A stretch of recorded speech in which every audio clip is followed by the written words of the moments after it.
Рада вас приветствовать в своем саду. Я Светлана, и вы попали в мой сад, который находится в Киевской области, Украина. Тему сегодняшнего видео навеяли ваши вопросы. После последней прогулки по саду, всего 3 дня назад мы гуляли по этому саду в сентябре, масса вопросов про бордюры. Сегодня я расскажу вам 5 видов бордюров, которые я использую в своем саду. Один из них вы используете точно. Я даже знаю, даже если у вас бордюров вообще в саду нет. Кратко про каждый расскажу, для каких целей он у меня и почему именно этот. А вы решайте сами, как вам зонировать дорожки, зоны патио, зоны отдыха, газоны и все остальное. Идемте поближе, каждый посмотрим. А про розы, гуляния по кругу, прогулки по кругу, я сделаю видео скоро. Такой вопрос повторяется уже несколько раз. Вторую часть круглой клумбы большой, вот этой, в ту сторону, мы с вами в ближайшее время увидим. Видеоматериал я уже отсняла. Там монтировать просто долго, поэтому у меня времени столько нету уделить. Сейчас столько работ в саду. Так, про бордюры, Света. Идемте.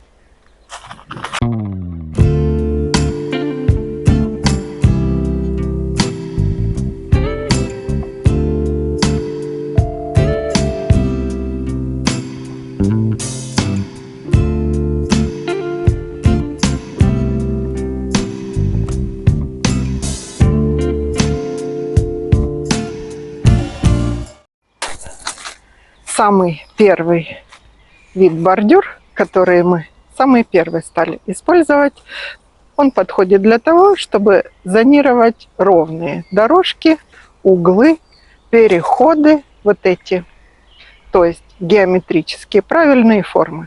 Это бетонные бордюры, покупные, метр, высотой 20, толщиной 6, метровые бордюры. Ими очень удобно именно ровные дорожки зонировать. Вот эта зона у нас была сделана самая первая. Второй тип бордюр – это зонирован большой розовый круг. Сейчас поверну камеру, покажу их. Второй тип бордюр у меня зонирован большой розовый круг. Тут я использовала тоже бетонные бордюры, покупные, но длиной полметра. Объясню почему. Когда выкладываешь круг или полукруг, или у вас извилистая линия, при укладке ровных частей, метровых, допустим, можно использовать и метровые бордюры для вот такого круга. Но тогда вам придется много подрезать. Но это случай, если вы сами делаете. Мы делали сами, людей не нанимали. Много подрезов. То есть, когда мы их укладываем полукругом, раскрывается часть бордюра. Сейчас покажу вам кусочек ближе. А когда полметровые, и мы их выкладываем полукругом, линия изгиба получается ровнее без подрезок.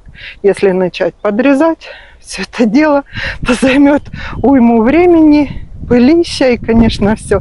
Я пошла другим путем. Мы взяли более короткие секции и выложили их полукругом.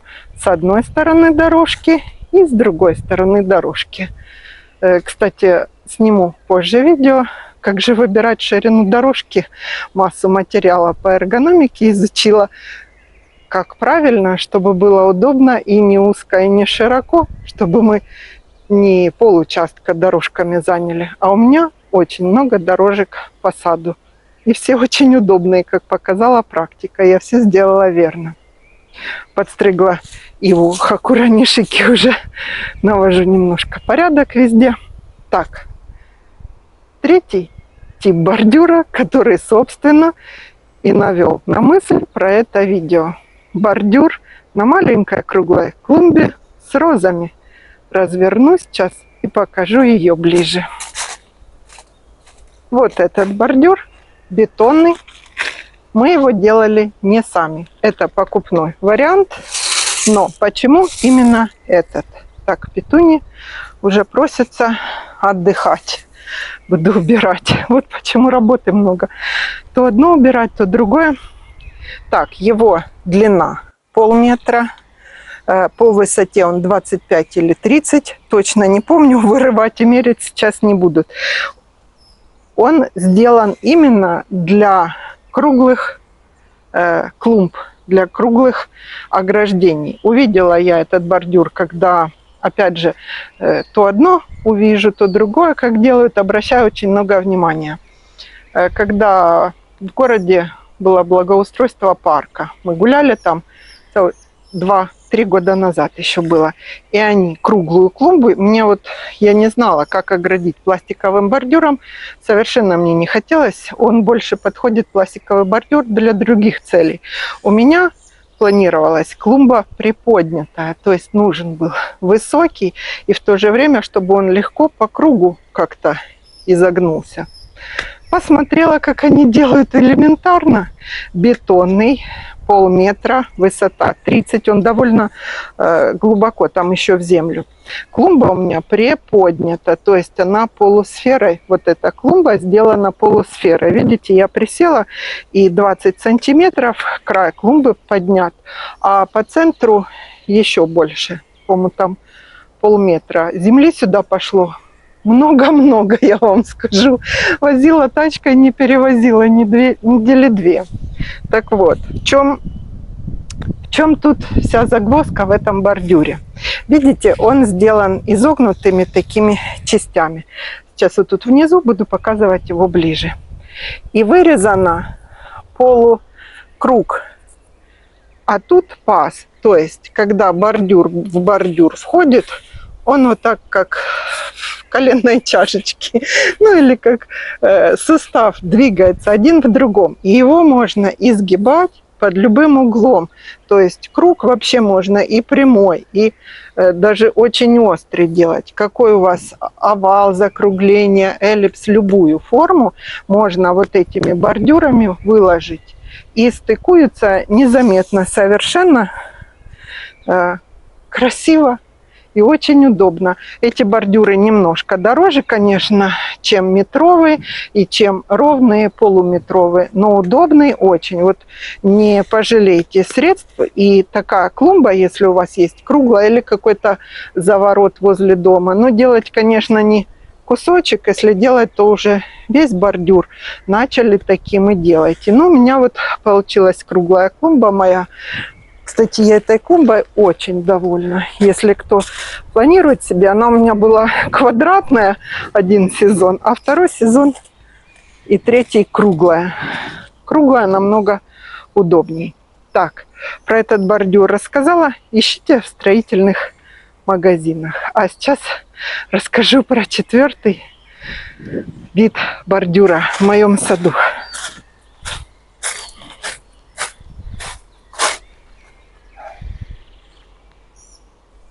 И 4-й вид бордюра, который я использую в своем саду. Он подходит и для создания круга вокруг, приствольный круг деревьев.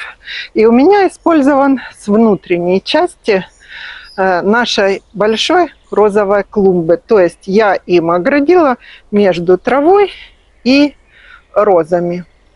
Отсекла, чтобы трава не росла в розовый круг. Использую бордюр кантри с круглым валиком. Вот таким покажу ближе. Внизу там этот бордюр. Чем хорош? Тем, что высота большая, и его просто вырываешь. Можно понад землей совсем делать, можно немножко оставить. Там, где розовый круг, я оставила 5 сантиметров, он у меня над землей. Почему? Потому что мы будем добавлять еще землю, планировать, сетку от кротов ложить, землю, а потом сеять газон. То есть, чтобы потом его не вытаскивать, не приподнимать, я сейчас его более-менее уже выставила по уровню. Третий вид бордюр. Очень удобный. Только не берите, знаете, есть пластиковый, просто гладкий, ровный, без верхнего закругляльного бортика. Он заламывается, мягкий сильно. И вот этот верхний бортик, или когда траву косить будете, можно наехать. И сам он со временем. Или если наступить случайно, или вот у нас собаки бегают, заламывается край, и все. Берите вот этот чуть дороже, называется кантри у нас. Так называется. Не знаю, может быть, у него есть немножко другое название. Ну, я вот там внизу показываю за кругляльным верхом. Там иногда еще что-то прокладывают. Какие-то кабеля можно в то отверстие по освещению или по чем-то можно. Удобно очень.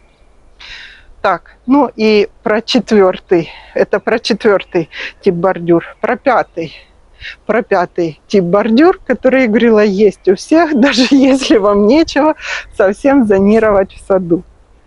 Ну и пятый вид или тип бордюр, который, я вам говорю, есть у вас обязательно. Это подручный материал. Все мы сталкиваемся с тем, что приходится как-то наши зоны огораживать. Даже если у вас нет дорожек, вы используете или растения для указания бордюра, или камни. У нас, например, очень много вот таких камней осталось. После как фундамент, видимо, делали или что, мы покупали коробку-то уже готовую дома и валялись по участку. Плоские гранитные, или что это за камни, похожи на гранит. Вот такие, больше, меньше. И я свои самые первые посадки обкладывала хотя бы камешками. Чем он неудобен? Тем, что прорастает трава сквозь него.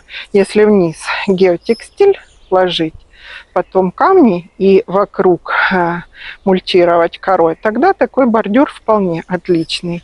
Я сейчас использую доски. Вы, наверное, видели часто вот тут доски, там, где у нас еще не выложены дорожки, не подсыпаны, ничего не сделано. Временный бордюр из досок. Очень, я вам скажу, даже экономный вариант и очень удобный. Потом его просто вытаскиваешь, ставишь бетонные или какие пластиковые. Вот и все. Такое короткое видео про наши бордюры. Думаю, вы возьмете что-то себе на заметку и используйте в своем саду.